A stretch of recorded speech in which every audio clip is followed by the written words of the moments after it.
এই লেসনে আমি আপনাদের সাথে দুইটি বিষয় নিয়ে আলোচনা করব। ফার্স্ট যে বিষয়টি নিয়ে আপনাদের সাথে আলোচনা করব সেটি হলো কিভাবে ব্লগিং এর জন্য আপনারা একটি অ্যাকাউন্ট খুলবেন, আর সেকেন্ড যে বিষয়টি নিয়ে আলোচনা করব সেটি হলো কিভাবে একটি ব্লগ তৈরি করবেন।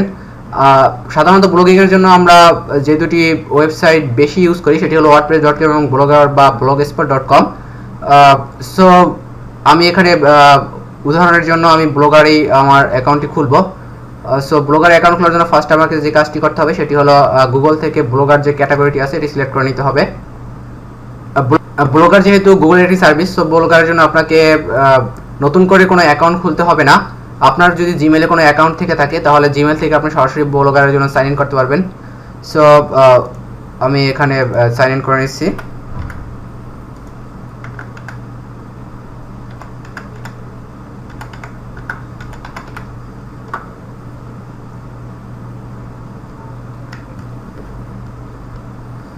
ওকে, আমার এখানে সাইন ইন হয়ে গেছে। এখানে দেখতে পাচ্ছেন কন্টিনিউ টু ব্লগার, এই বাটনটিতে আমি ক্লিক করব। দ্যাট মিনস আমি ব্লগারের জন্য কন্টিনিউ করলাম। ওকে, দেন এখানে আপনারা দেখতে পাচ্ছেন নিউ ব্লগ নামে একটি বাটন রয়েছে, আমি এখানে ক্লিক করব। দেন এখানে টাইটেল, দ্যাট মিনস আপনি যে ব্লগটি খুলতে চাচ্ছেন সেটির নাম, আমি নাম দিলাম অপটিমাম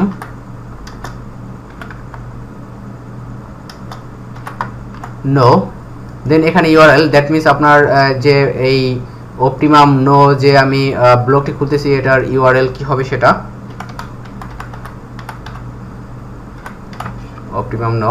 ওকে, দেন এখান থেকে একটি টেমপ্লেট সিলেক্ট করে নেবেন। আমি এই ওয়াটারমার্ক টেমপ্লেটটি সিলেক্ট করে নিলাম। দেন ক্রিয়েট ব্লগ। ওকে, আমার ব্লগটি তৈরি হয়ে গেছে। এখন আমি দেখব জাস্ট ব্লগটি দেখতে কীরকম। এই জন্য আপনাকে ভিউ ব্লগে ক্লিক করতে হবে।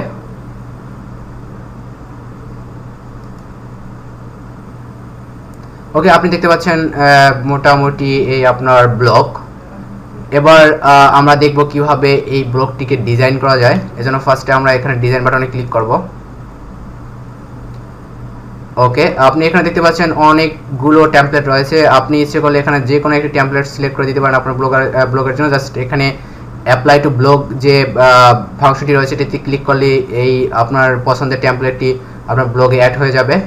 ওকে, এখন আমরা দেখব এটাকে কিভাবে রিডিজাইন করা যায়। এজন্য আপনাকে যে কাজটি করতে হবে সেটি হলো এখানে লেআউট যে ফাংশনটি আছে এখানে ক্লিক করতে হবে।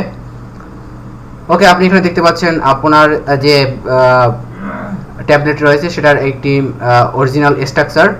এখানে পোস্টের জায়গাটা এখানে পোস্টের জায়গা, এখানে হেডার, দেন এখানে অ্যাড গ্যাডগেট হলো এই ব্লগার একটি সার্ভিস যেখানে আপনি অনেক কিছু অ্যাড করতে পারবেন।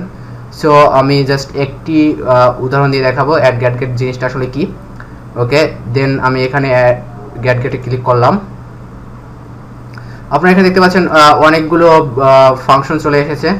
সো আপনি চাচ্ছেন যে আপনার সাইডে একটি স্লাইড শো থাকবে, ছবির একটি স্লাইড শো থাকবে।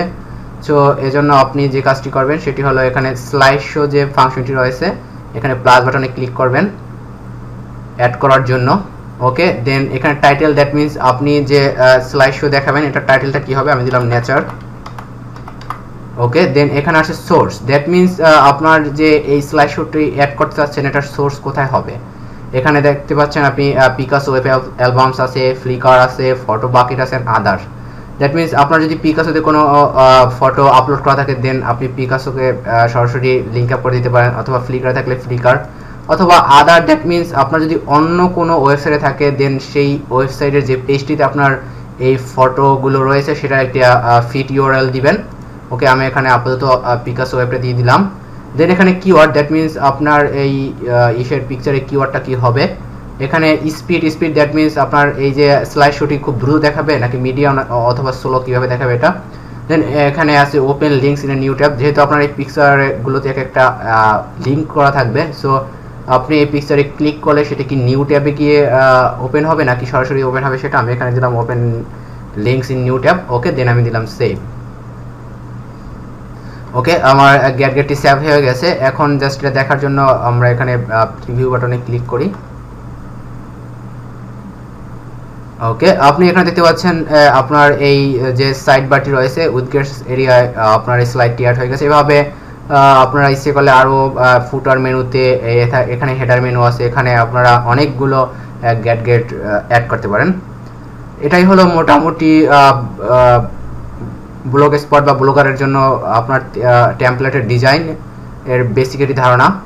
ধন্যবাদ সবাইকে।